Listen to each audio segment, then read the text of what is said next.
相信吗？有些人第一次走进肾脏科诊间，就被医生宣判要终身洗肾，听起来像噩梦，但这是真人真事。今天我们就来聊聊这些案例背后的故事和知识。想象一下，某天早晨，一位上班族张先生醒来时，觉得全身无力，喉咙痛。他以为只是小感冒，打算看个医生拿点药。结果到了医院，医生皱着眉头问他：你最近是不是常常疲倦？呼吸闻起来有股氨水味，知道吗？张先生这才发现自己身上竟散发出类似尿骚的异味，脸色也灰白。更糟的是，检验结果显示他的肾功能已经跌到谷底，慢性肾衰竭第5期。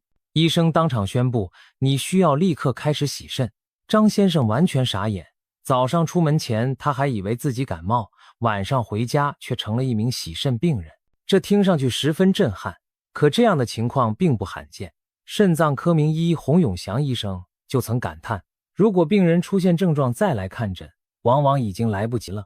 他指出，在他接诊的患者中，有大约1/5的人属于这种第一次看诊就得洗肾的状况。这些病人平时毫无察觉，等到身体发出明确求救信号时，一查竟然是末期肾衰竭，需要终身透析维持生命。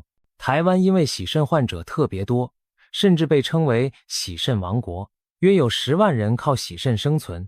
究竟是哪些原因让这么多人在不知不觉中把肾脏拖垮？我们是不是也可能成为下一个不知不觉患者？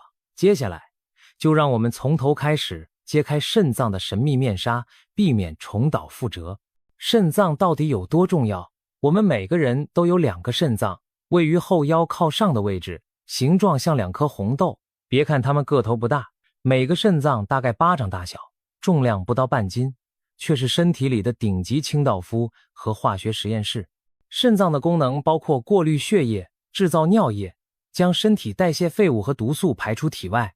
同时，肾脏还负责调节体内水分和电解质平衡，就像身体的水库和盐量调控阀。你喝水多了，肾脏加班把多余的水分排出去；盐吃太多，肾脏努力把过剩的钠排掉，维持血压稳定。此外，肾脏还悄悄扮演着内分泌器官的角色，它分泌红血球生成素 EPO， 让骨髓制造红血球，分泌激素调节血压，如肾素，还参与活化维生素 D， 帮助骨骼健康。可以说，肾脏是默默守护我们健康的多面手。肾脏这么忙碌又这么重要，可偏偏它还是个默默无闻的老黄牛，不太会主动喊痛。一开始肾功能受损时，身体往往没有明显感觉。为什么？因为肾脏有惊人的隐忍和后备容量，一般人哪怕失去1半的肾功能，都可能毫无症状，日常生活如常。这就像一辆公交车的引擎坏了2-3个气缸，但因为还有其他气缸工作，车子仍然能跑，只是性能下降你没注意到。而等到你感觉不对劲时，往往是肾功能已经严重下降，健康大厦开始摇摇欲坠了。慢性肾病的发生通常和我们的生活习惯以及慢性病密切相关。最头号的元凶之一是糖尿病，长期血糖过高会损伤全身的微血管，其中肾脏的肾小球就是受害者。如果把肾脏比作一台精密的滤水器，糖尿病就像不断往滤膜上倒糖浆，时间久了，滤膜变硬变厚，滤孔堵塞，导致过滤功能下降。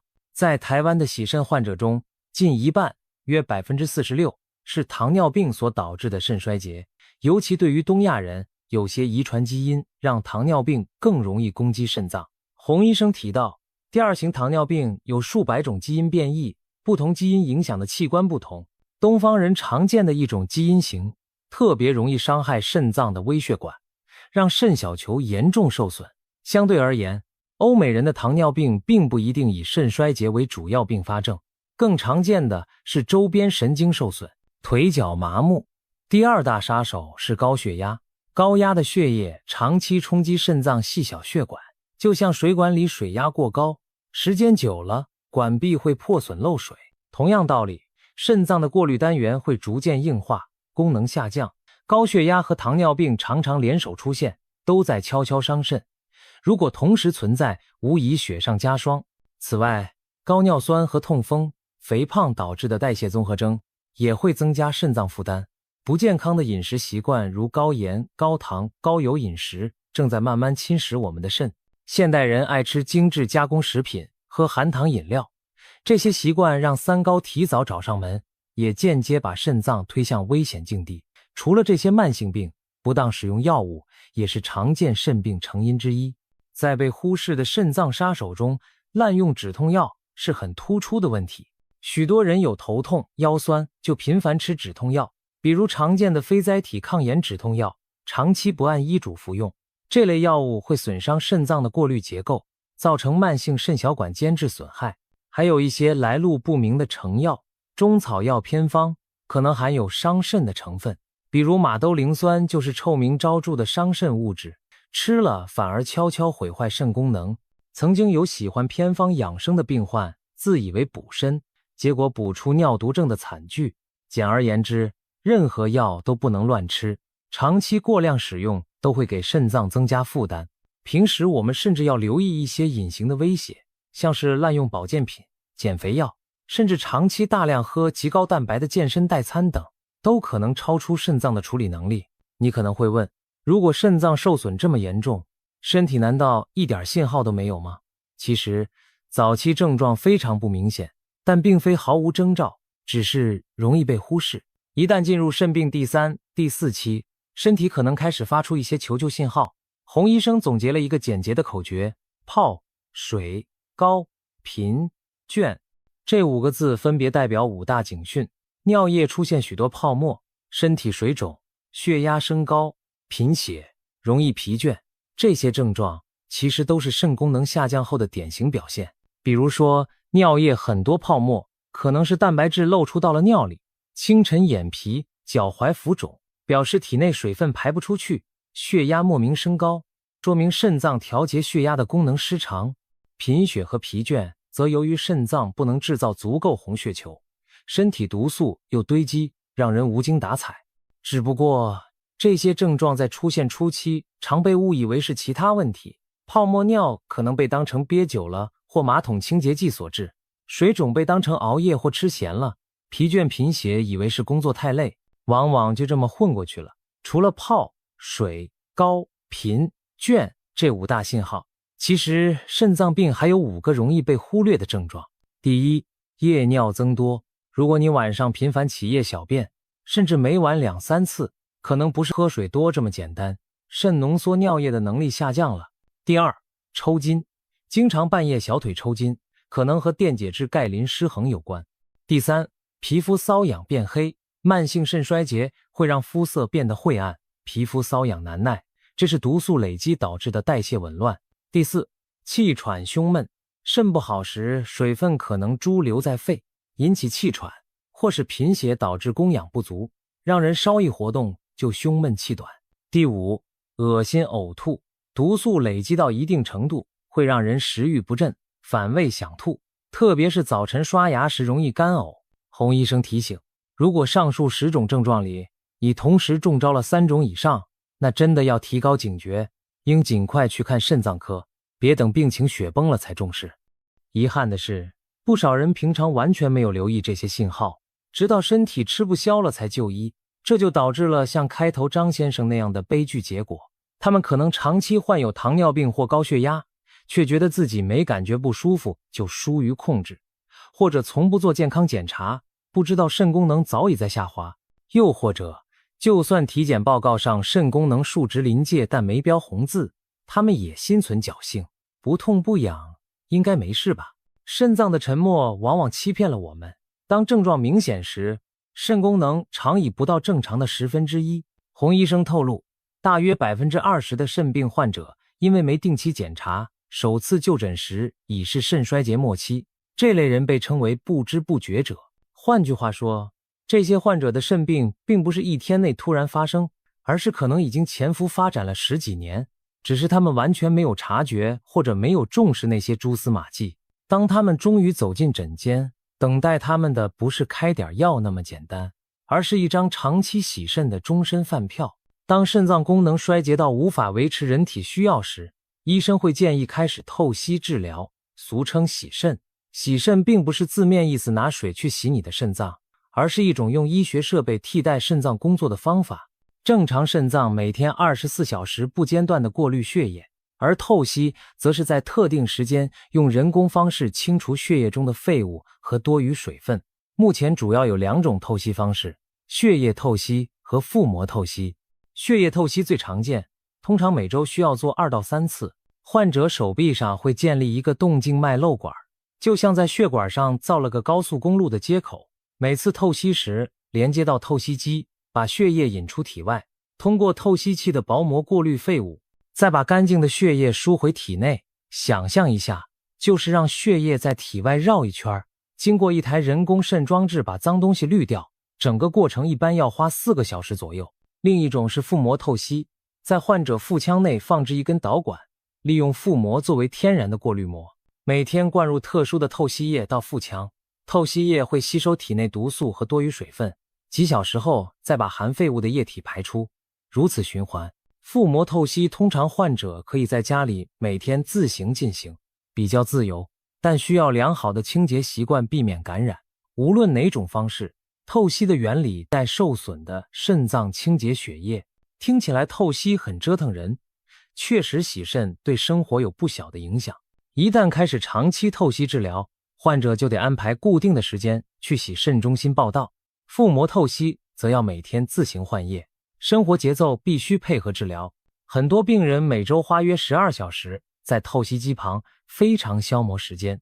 不仅如此，透析患者在饮食上也有诸多限制，水不能喝太多，因为肾脏排不出水，全靠机器每次有限地脱水。钾、磷等矿物质含量高的食物，像香蕉、坚果、深绿叶菜等也要限制，否则可能引发心脏危险。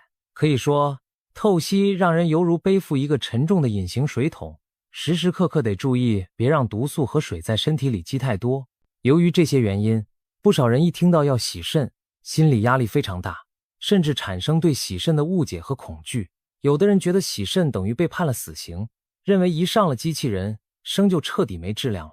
其实并非如此，现代医疗下，透析患者只要配合治疗，仍可以维持相对正常的生活。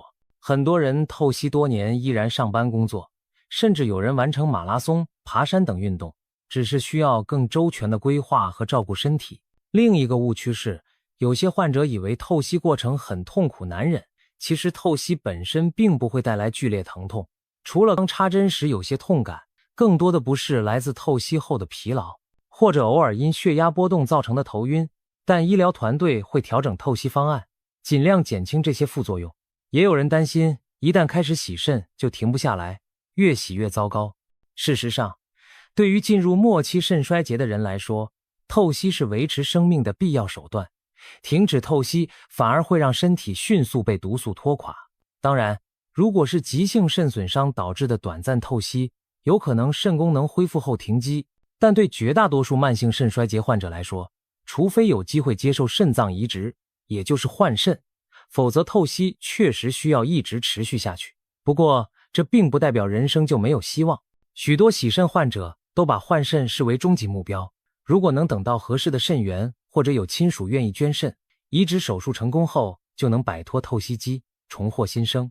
但肾源稀少，等待时间长，所以大部分患者还是需要在透析维持阶段好好生活。慢性肾病往往需要多年才会走到肾衰竭那一步，我们就有机会在上半场把它拦截，免得加时赛才来收拾残局。普罗大众如何预防慢性肾脏病进展为肾衰竭呢？归纳起来无非2大方向：控制风险因素和定期监测，早发现。如果你本身有糖尿病、高血压、痛风等慢性病，一定要积极配合医生治疗，将血糖、血压、尿酸等控制在目标范围。就拿糖尿病来说，保持良好的血糖控制，比如糖化血色素控制在 7% 以下，可以大幅降低糖尿病肾病的发生风险。高血压患者遵医嘱按时吃降压药，把血压维持在合理水平，一般80%/130左右，或医生建议的目标，也是保护肾脏的关键措施。对于3高前期人群，比如有代谢综合征、肥胖者，生活方式的调整可以有效预防肾脏受累。饮食上要注意减少盐分和糖分摄取，世界卫生组织建议成人每天食盐不超过5克，可很多人口味重，一碗牛肉面汤的盐就爆表了。过咸的饮食不仅升高血压，也直接加重肾脏负担。糖分则隐藏在各式饮料、甜点中，现代人奶茶、可乐喝不停，这也是糖尿病提早上门的原因之一。试着以白开水或茶替代含糖饮料，既解渴又不给肾脏增加压力。除了管住嘴，保持良好的生活习惯也很重要，戒烟限酒，适度运动，保持健康体重，这些老生常谈的建议对肾脏同样有益。千万别以为肾不好不能运动，其实轻中度的有氧运动对大部分肾友是有帮助的。相反，不运动，肥胖会让肾病风险更高。还有一个日常小习惯很关键，不要憋尿。很多上班族为了工作忙或嫌上厕所麻烦，长时间忍着不去小便，这对肾脏和膀胱都不好，容易引发泌尿道感染，严重的话可能上行影响肾脏。所以有尿意还是尽早解决，别让毒素在膀胱里停留太久。再来要强调用药安全，避免滥用药物和保健品。所有药物包括中药，最好都在医生或药师指导下使用，不要自己当医生，长期吃止痛药、消炎药，也不要轻信所谓排毒养肾的偏方或保健品。这些来路不明的神药可能让你一时觉得精神倍增，但暗地里却可能正在损毁你的肾单位。定期体检和留意身体变化是早期发现肾脏问题的关键。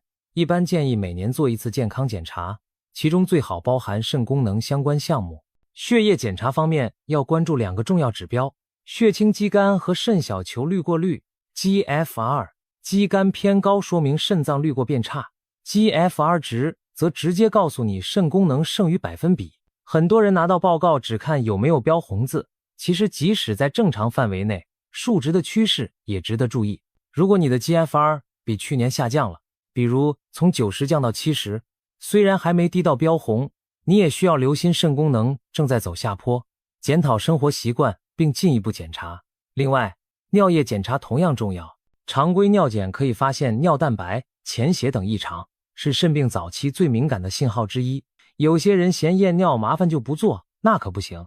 尤其糖尿病患者，每年一定要做微量白蛋白尿检查，因为糖尿病肾病最早就是从微量蛋白尿开始的。早一点发现尿里有蛋白，就可以通过药物和控制血糖，把肾病扼杀在萌芽阶段。有人觉得我才30几岁，肾病是老年人才得的吧？其实不然，很多肾脏病，像 IgA 肾病、红斑狼疮肾炎，好发于青年人。年轻人也可能因为不健康的生活方式，过早出现高血压、糖尿病，所以任何年龄都不能掉以轻心。也有人听信偏方，说什么提前吃保护肾脏的饮食，防止肾病。结果一问，所谓保护肾饮食，就是过度限制蛋白质，忌这忌那。正常人不需要吃肾病饮食。洪医生强调，坊间流传的肾病饮食其实是为肾功能不全的病人设计的，非常刻板，而且营养并不全面。健康人若照着吃，反而可能营养不良，免疫力下降，得不偿失。真正健康的饮食应该是6大营养均衡，适量摄取优质蛋白，而不是盲目模仿病人的食谱。还有一个常见误解，尿液越清澈越健康。一般来说，尿色清淡说明水分摄取充足，但如果一个人长期尿色像白水，尿量又特别多，反而可能是肾浓缩功能变差的表现。尤其在慢性肾病晚期，许多患者尿液变得又清又多，可别以为是好事，那往往是肾脏已经无法正常滤出毒素，只剩下排水功能的结果。所以不能光看尿的颜色就判断肾好坏。聊了这么多，可能有人开始忧心忡忡，我的腰有时候酸，是不是肾不好？其实大部分腰酸背痛都是肌肉或骨骼问题，肾脏本身出毛病通常不会直接痛，肾结石或肾感染除外，它们会引起剧烈腰痛。但如果你有上述高危因素或症状，还是及早做个检查安心。关键在于掌握知识，适度警惕。肾脏虽然脆弱，但也是可以呵护和保养的。洪医生分享过一个既舒服又有效的妙招，泡温水澡或泡温泉，这是很多人意想不到的吧？日本有研究发现，经常泡温泉的老年人，高血压的发生率较低，平均血压也比不泡温泉的人低一些。原来泡温热水可以促进全身微血管循环，出汗时排出一部分代谢废物，并且让人身心放松，减少压力荷尔蒙，对肾脏的血流供应和功能都有帮助。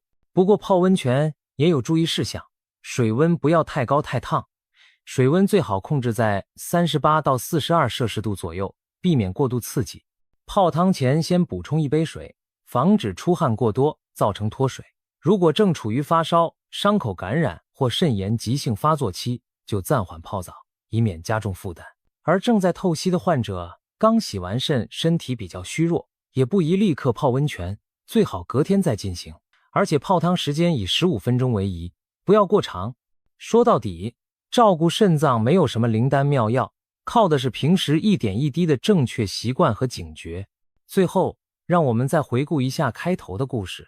那位以为感冒的张先生，如果能在前几年每年体检时注意到血压、血糖逐年升高，尿检出现蛋白，也许他本可以提前发现肾功能在恶化，及早介入治疗，就不至于猝不及防的被推上透析机。也许他少喝几杯含糖饮料，管住嘴，减点重，多运动来改善代谢问题，他的肾还能再陪伴他多年。